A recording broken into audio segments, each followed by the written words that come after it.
When most people picture Newport, Rhode Island, they think of postcard-perfect scenes, the sharp cliffs dropping into the Atlantic, the famous cliff walk winding along the coastline, and the enormous mansions rising from manicured lawns like transplanted European palaces. Newport was America's summer playground during the Gilded Age, a place where the wealthiest families in the country gathered each year to display their fortunes, host extravagant parties, and live in a world so removed from ordinary life that it seemed almost fictional.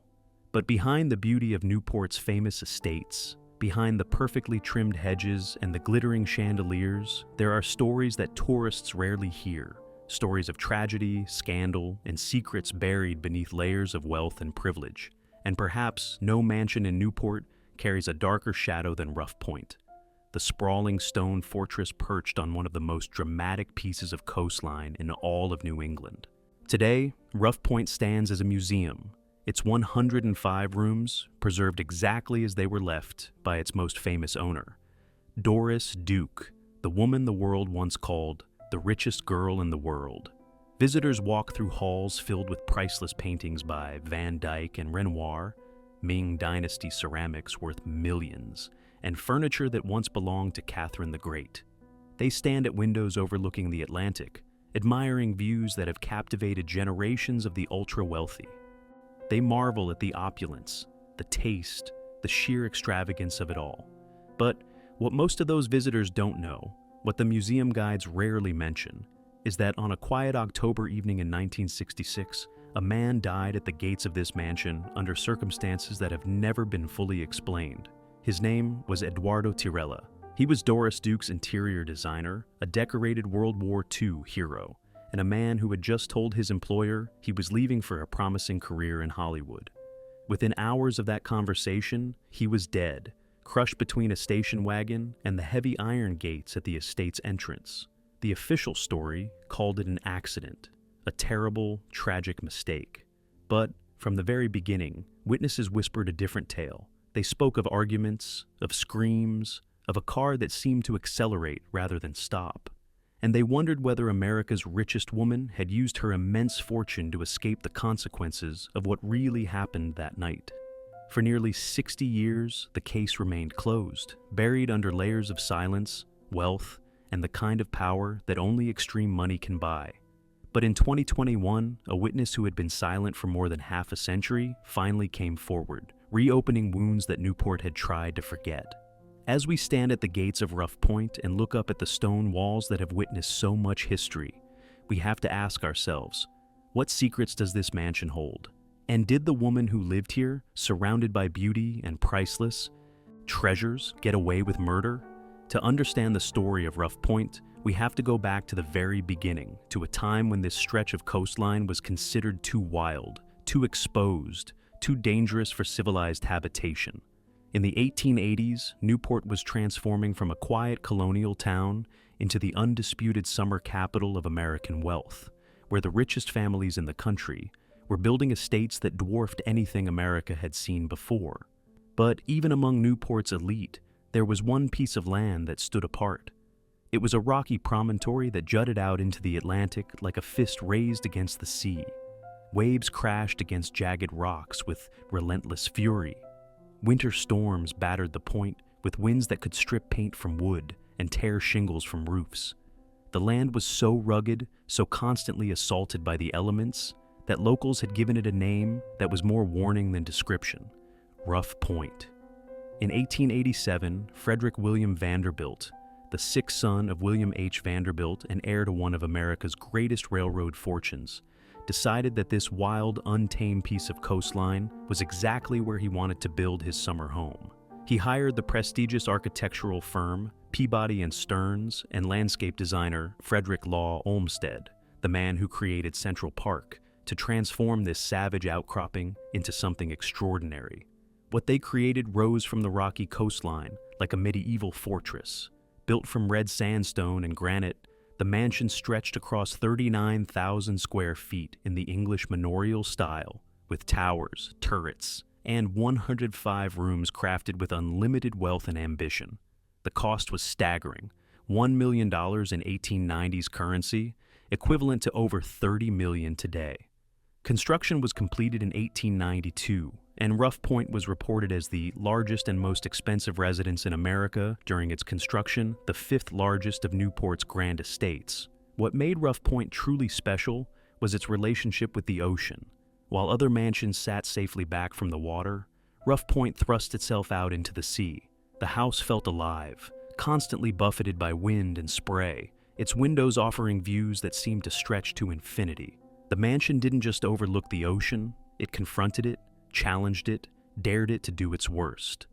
The Vanderbilt family spent their summers at Ruff Point during the 1890s and early 1900s, entertaining Newport society in the kind of luxury that seems almost impossible to imagine today.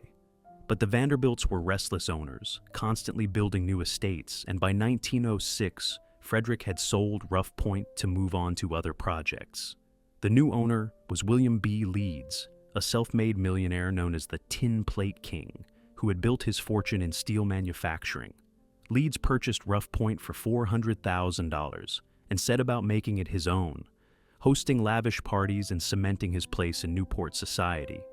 But Leeds's tenure was brief. He died in 1908, and his widow eventually remarried and moved on. For more than a decade, Ruff Point passed through various hands, its future uncertain, until 1922, when it found the owner who would transform it into legend. That owner was James Buchanan Duke, and his name carried weight that even the Vanderbilts would have respected. James B. Duke had built one of the most powerful business empires in American history.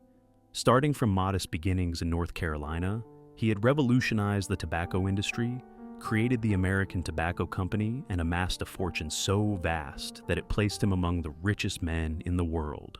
By the time he purchased Ruff Point in 1922, Duke controlled not just tobacco, but hydroelectric power, real estate, and banking. He was a titan of industry, a man whose business decisions could shape entire regions. Duke purchased Ruff Point as a summer retreat, a place where he could escape the pressures of his empire and enjoy the ocean air. He filled it with fine art and furnishings, transforming it into a showcase befitting his status. But Duke's time at Ruff Point was tragically brief. In 1925, just 3 years after purchasing the estate, James Buchanan Duke died of complications from pneumonia. He was 68 years old.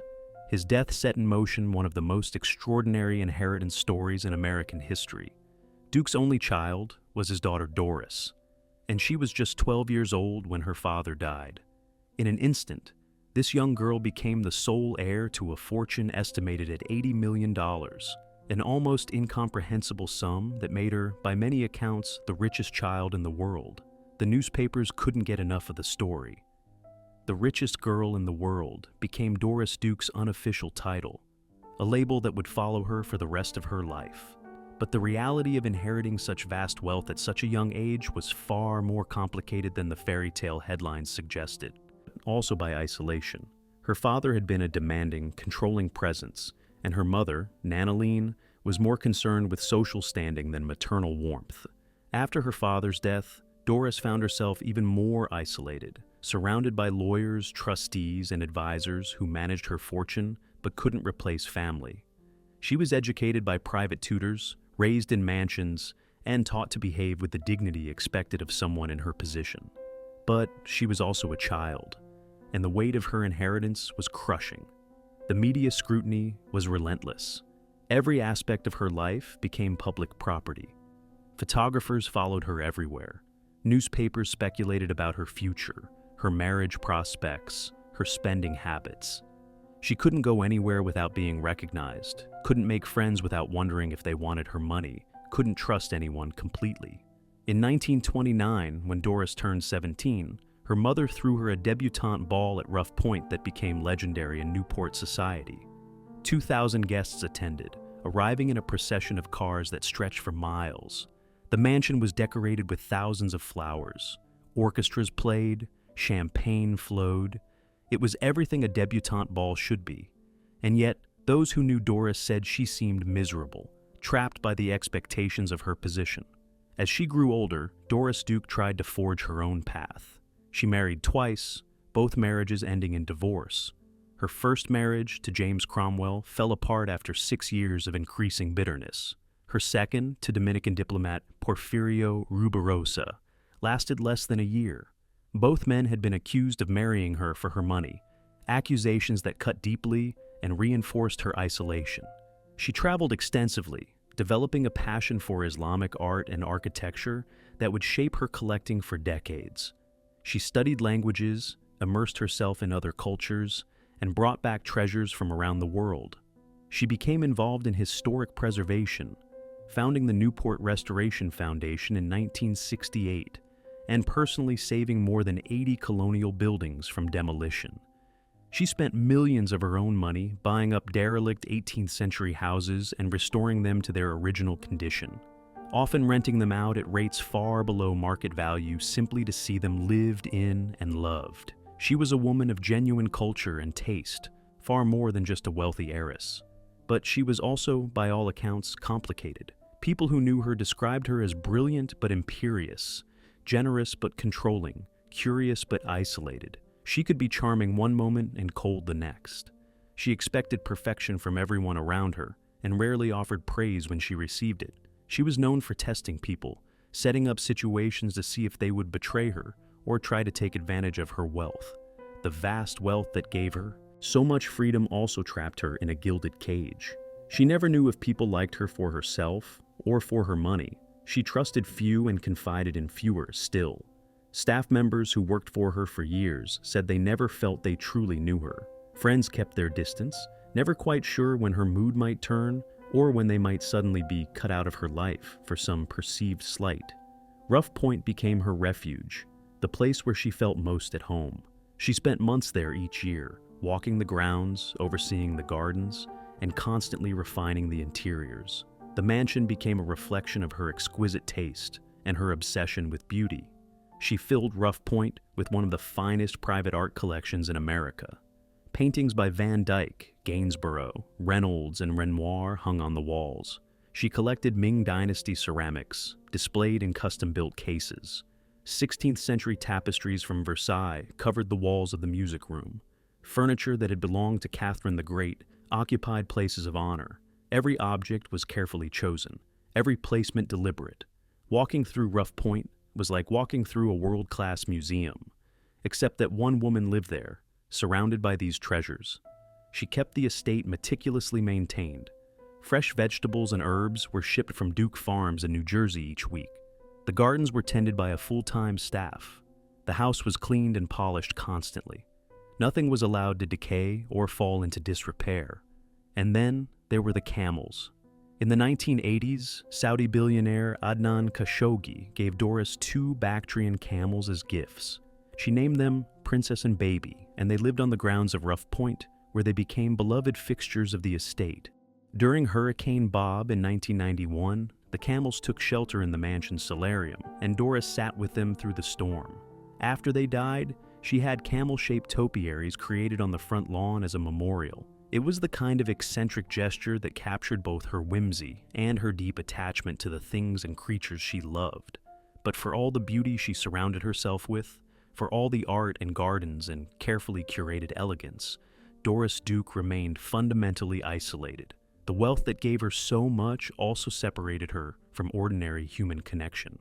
And it was this isolation, this fundamental loneliness, that perhaps made what happened in October 1966 even more devastating. Because by that time, Doris Duke had found someone she trusted, someone who understood her taste, someone who seemed to genuinely care about her and her projects. His name was Eduardo Tirella, and he was about to become the dark secret that Ruff Point could never escape. Eduardo Tirella was 42 years old in 1966, and by all accounts, he was a man of considerable talent and charm. Born in Italy and raised in Pennsylvania, he had served in World War II with distinction, earning a Bronze Star for his actions during the Battle of the Bulge. Those who knew him from the war remembered a man of courage and compassion, someone who risked his own safety to help wounded soldiers under fire. After the war, he studied design and quickly made a name for himself in the world of interior decoration. He had an eye for color, a gift for spatial arrangement, and the kind of creative vision that wealthy clients valued. But he was more than just a decorator. He understood art history, could discuss Renaissance paintings with the same ease that he could source the perfect fabric for a drawing room. He had traveled extensively, absorbing influences from European design traditions and bringing them back to his work in America. Doris Duke had hired him as her interior designer and cultural consultant, and over the years, their professional relationship had deepened into something more complicated. Eduardo became one of her confidants, someone she relied on, not just for his design expertise, but for his company. They traveled together to Europe and the Middle East, visiting museums and galleries, searching for pieces to add to her collection. They worked together at Ruff Point, spending long hours discussing color palettes, furniture placement, and the overall aesthetic she wanted to achieve. He understood her vision, but he also had the courage to push back when he thought she was wrong, a quality that few people in her orbit possessed. For Eduardo, working for Doris Duke was prestigious and lucrative. She paid him $43,000 a year, an excellent salary in the 1960s, and she gave him access to the kind of high-end projects that most designers could only dream about. He worked with priceless antiques, commissioned custom pieces from the finest craftsmen, and had essentially unlimited resources to realize his creative vision. It should have been paradise for a designer.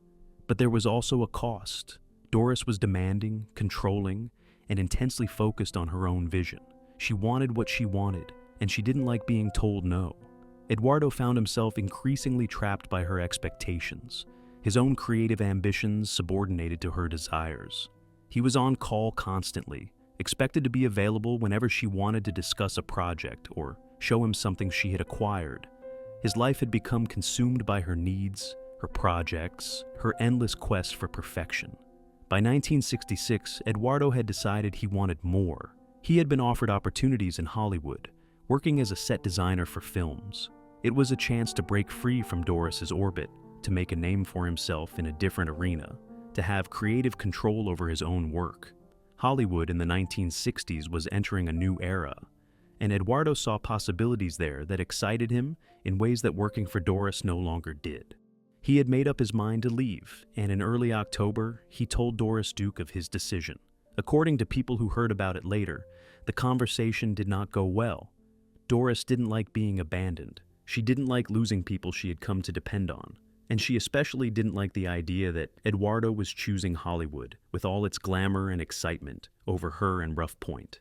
Some who knew her said she took it as a personal betrayal. She had given him access to her life, her homes, her collections. She had trusted him with her vision for Ruff Point. She had paid him well, given him opportunities that other designers would have killed for. And now he was leaving, choosing something else over her.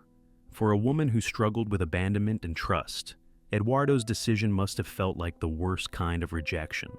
The final day of Eduardo Tirella's life was October 7th, 1966.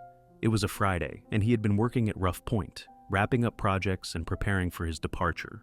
The weather was mild, the kind of crisp autumn day that makes Newport especially beautiful. Eduardo planned to drive back to his home later that evening, but first, he and Doris had to leave the estate together. She was going to sit in her car while Eduardo opened the heavy iron gates at the entrance. It was a routine task, something that happened every time someone entered or left the property. The gates were solid and substantial, operated by hand, and it took a moment to swing them open wide enough for a car to pass through. What happened next has been the subject of speculation, investigation, and controversy for nearly 60 years. According to Doris Duke's account, given to police shortly after the incident, she was sitting in her station wagon with Eduardo in the passenger seat as they approached the gates. Eduardo got out to open them. While he was doing so, Doris's foot slipped. Instead of pressing the brake, she accidentally hit the accelerator. The car lurched forward, striking Eduardo and crushing him against the iron gates. It was, she claimed, a horrible accident, a tragic mistake, a momentary error that resulted in a man's death. But there were problems with this story from the very beginning. Problems that witnesses noted, that first responders questioned, and that would haunt the investigation for decades. The first problem was the physical evidence. Eduardo wasn't just struck by the car. According to the police report and eyewitness accounts, he was thrown onto the hood of the vehicle. His body landed face down on the hood, and he was staring through the windshield directly at Doris Duke. He was alive when this happened. He was conscious, and according to some accounts, he was screaming. At this point, Doris Duke could have stopped. She could have braked immediately, reversed, gotten out to help. But according to several witnesses, she didn't. The car paused, Eduardo staring at her through the glass, and then the car accelerated again. It surged forward with Eduardo still on the hood, crushing him between the vehicle and the gates with such force that the impact was fatal. A 13-year-old paperboy named Bob Walker was nearby when it happened. He heard two distinct impacts. He heard a man screaming, "No!" The sounds were so disturbing that they stayed with him for the rest of his life. But in 1966, Bob Walker was just a frightened child, and he didn't come forward to tell anyone what he had heard. Emergency responders arrived quickly, but there was nothing they could do. Eduardo Tirella was dead at the scene. His body was crushed, the injuries catastrophic, and Doris Duke, the richest woman in America, was sitting in her car, waiting to give her statement to the police. The Newport Police Department responded to the scene, led by Chief Joseph Radis. What happened over the next 96 hours would set the tone for everything that followed. Chief Radis interviewed Doris Duke briefly. He examined the scene, he reviewed the physical evidence, and within 4 days, less than a week after a man died under suspicious circumstances, Chief Radis declared Eduardo Tirella's death an unfortunate accident. No charges were filed. No deeper investigation was conducted. No forensic analysis was done to determine the speed of the vehicle or the mechanics of the collision. No one questioned why there were two impacts instead of one, or why Eduardo's body ended up on the hood facing Doris through the windshield. The case was closed almost before it began.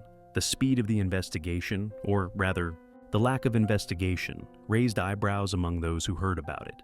In 1966, Newport was still a small city where everyone knew everyone, and the Newport Police Department was not equipped to investigate suspicious deaths involving people of extreme wealth and power. Whether Chief Radis was simply out of his depth, or whether other factors influenced his decision, remains unclear. But people whispered. They whispered about the argument that Eduardo and Doris had earlier that day, the shouting match that several staff members had heard. They whispered about Eduardo's plans to leave, about Doris's anger and jealousy. They whispered about how convenient it was that Eduardo died just as he was about to escape her orbit. They whispered about the fact that Doris Duke was one of the richest women in the world, that her lawyers were formidable, that she had connections at every level of society, and they whispered about money. Because in the years following Eduardo's death, several people connected to the investigation suddenly seemed to have more resources than before. Chief Radich, who had so quickly ruled the death an accident, reportedly came into money. Others who might have asked uncomfortable questions found themselves in better financial positions. Nothing was ever proven, and no one was ever charged with accepting bribes or obstructing justice. But the rumors persisted, growing stronger with each passing year, suggesting that Doris Duke hadn't just gotten away with negligent homicide, or worse. She had paid for the privilege. Eduardo Tirella's family didn't believe the official story. His 8 siblings knew their brother, knew how careful he was, knew that something didn't add up about Doris Duke's account. They couldn't understand how a man who had survived the Battle of the Bulge could die in such a bizarre accident. They couldn't accept that their brother's death would be dismissed so quickly, investigated so superficially. In 1971, they filed a wrongful death lawsuit against Doris Duke. It was a brave act, taking on one of the richest women in the world, challenging her version of events in civil court. The case dragged on for years, consuming time and money that the Tirella family didn't have. Lawyers were expensive. Doris Duke's legal team was formidable, comprised of some of the most skilled attorneys money could buy. They filed motions, demanded depositions, and used every legal tactic available to delay and complicate the proceedings. But the Tirella family persisted, driven by love for their brother and a desperate need for justice. They weren't wealthy people. Eduardo had been their success story, the brother who had made something of himself, who had survived the war and built a career doing something he loved. His death had devastated them, and the quick dismissal of the case by Newport police had added insult to injury. They wanted someone to acknowledge that Eduardo's life had mattered, that his death deserved proper investigation, that Doris Duke should be held accountable for what happened. The legal battle took an emotional toll. Family members had to relive Eduardo's death over and over, answering questions from lawyers, sitting through depositions, enduring the subtle and not-so-subtle implications that they were simply trying to extract money from a rich woman. Doris Duke's attorneys painted them as opportunists, suggesting that their grief was performative and their motives financial. It was cruel and exhausting, but they refused to give up. In 1975, 4 years after filing the suit, they finally got their day in court. The jury heard the evidence, considered the testimony, and reached a verdict. Doris Duke was found civilly negligent in Eduardo Tirella's death. The jury determined that her actions had caused his death, that she bore responsibility for what happened at those gates. It should have been a vindication. It should have meant something. But the financial reality told a different story. After legal fees and expenses, Eduardo's 8 siblings each received approximately $5,620. This was the value that the court placed on their brother's life. A man who earned $43,000 a year, a decorated war veteran, a talented designer with dreams of Hollywood, reduced to $5,620 per family member. Doris Duke, whose weekly interest on her fortune by that time exceeded $1 million, paid the settlement without blinking. For her, it was pocket change, a minor inconvenience. For the Tirella family, it was an insult, a final confirmation that wealth could buy not just freedom from criminal prosecution, but also immunity from meaningful civil consequences. The case closed again. The years passed. Doris Duke continued to live at Ruff Point, surrounded by her treasures, hosting visitors, working on her preservation projects. If she thought about Eduardo Tirella, if she felt guilt or remorse or any emotion about what happened, she never spoke of it publicly. The incident became, in the official version of her life, an unfortunate accident from long ago, something to be glossed over or ignored entirely. But the truth has a way of refusing to stay buried. And in 2021, 55 years after Eduardo Tirella's death, the case that everyone thought was settled forever suddenly broke open again. Bob Walker, the paperboy who had heard Eduardo's screams that October evening in 1966, had carried that memory for more than half a century. He had never forgotten the sounds, never stopped wondering what really happened. As he grew older, as the years accumulated, the weight of his silence became unbearable. He knew something that might matter. He had heard something that might be important. And he finally decided that it was time to speak. In August 2021, now in his late 60s, Bob Walker contacted Detective Jacques West of the Newport Police Department. He told her what he remembered from that day in 1966. He described the 2 distinct impacts, the sound of a man screaming, the terrible realization that something violent and wrong had occurred. His testimony didn't prove murder, but it contradicted key elements of Doris Duke's story. If Eduardo had been screaming, if there were 2 impacts rather than 1, then the accidental acceleration story became much harder to believe. Bob Walker's decision to come forward wasn't made lightly. For 55 years, he had carried the weight of what he heard.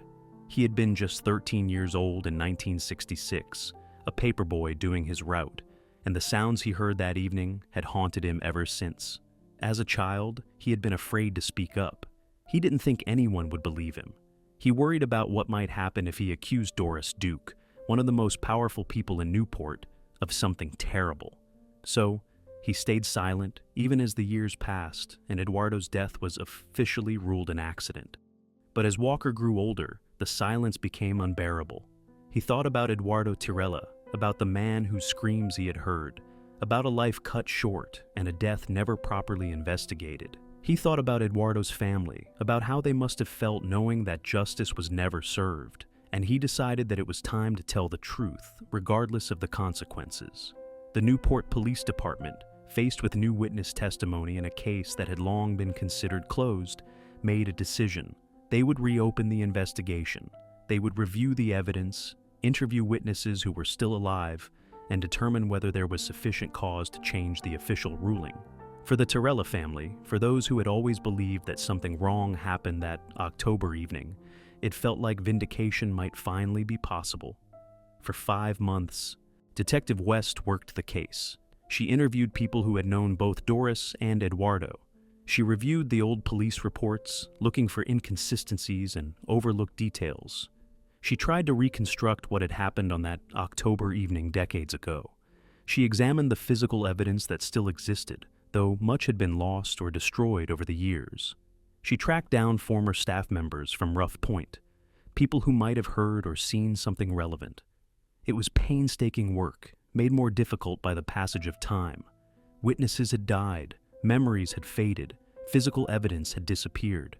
The original investigation had been so cursory that there wasn't much to work with. But Detective West persisted, driven by the same sense of justice that had motivated Bob Walker to finally come forward. But in January 2022, the Newport Police Department announced its conclusion. There was insufficient new evidence to change the original ruling. Eduardo Tirella's death would remain classified as an accident. Bob Walker's testimony, while compelling, wasn't enough to override the official story that had been in place for more than 50 years. The decision felt like a betrayal to those who had hoped for justice. It felt like history repeating itself, wealth and power winning again, uncomfortable truths being swept back under the rug. The case closed for what seemed like the final time, but the questions didn't close. They couldn't. Because Bob Walker's testimony had reopened wounds that Newport had tried to forget. And it had reminded people that some stories demand to be told, even when powerful forces want them silenced. Doris Duke died in 1993 at the age of 80, and her final years were as controversial as much of her life had been. She died alone at Falcon's Lair, her Beverly Hills estate, with only her butler, Bernard Lafferty, present. The circumstances of her death raised immediate questions. Lafferty, who had worked for her for only a few years, had somehow become the executor of her massive estate, a position that gave him enormous power over her billion-dollar fortune. Suspicions swirled about whether Lafferty had manipulated Doris in her final years, whether he had isolated her from others, whether her will reflected her true wishes or his influence. Legal battles erupted. Family members challenged the will. Lawyers fought over the fortune. It was a messy, undignified end for a woman who had spent her life surrounded by beauty and careful control. In her will, Doris left Ruff Point to the Newport Restoration Foundation, with specific instructions that it be opened as a museum, preserved exactly as she had left it.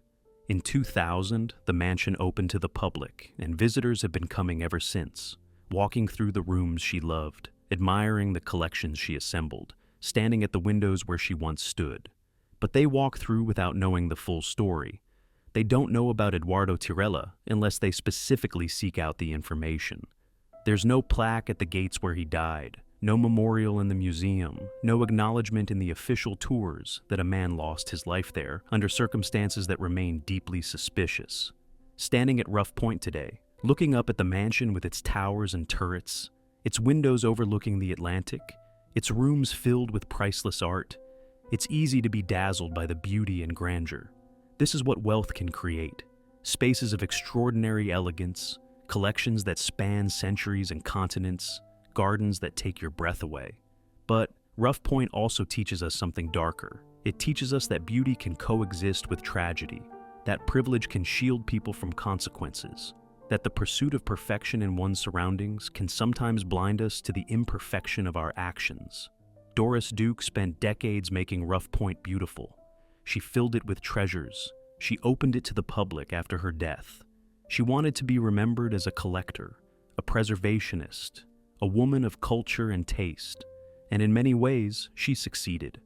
The museum that bears her stamp is indeed extraordinary, but she also wanted people to forget Eduardo Tirella, or at least to accept without question that his death was an accident.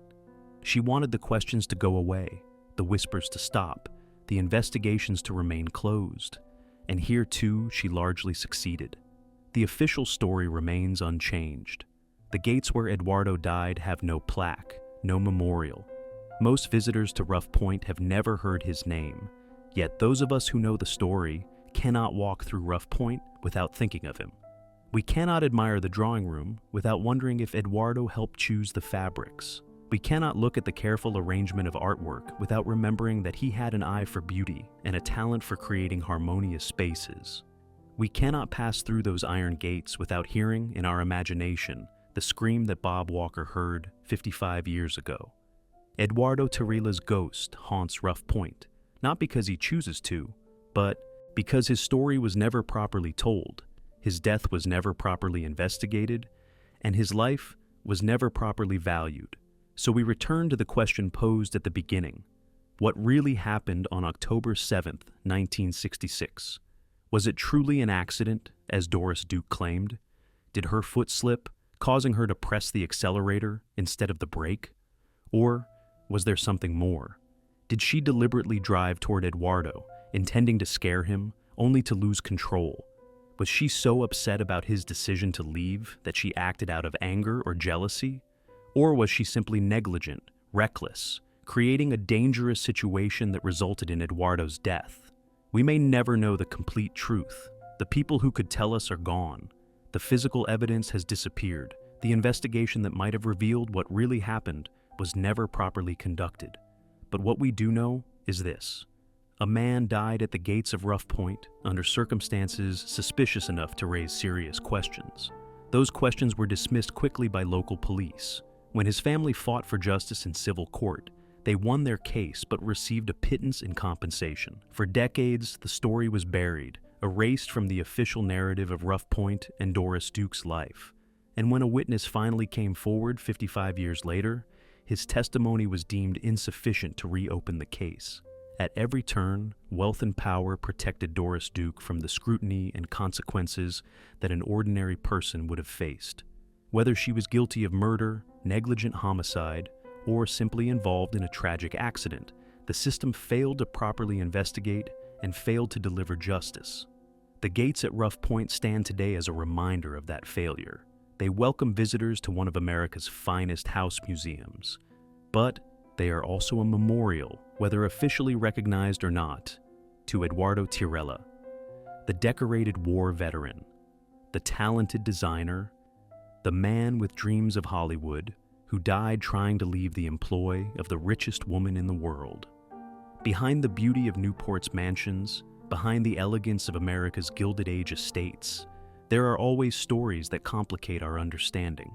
The same wealth that created these magnificent buildings also created systems of power that protected the wealthy from accountability. The same privilege that allowed families like the Dukes to collect priceless art also allowed them to escape consequences that would have destroyed ordinary lives. Ruff Point is a monument to beauty, culture, and preservation, but it is also a monument to the questions we stopped asking, the investigations we didn't pursue, and the justice we failed to deliver. Eduardo Tirella's story reminds us that these questions matter, that every life has value regardless of wealth or status, and that truth should not be for sale to the highest bidder.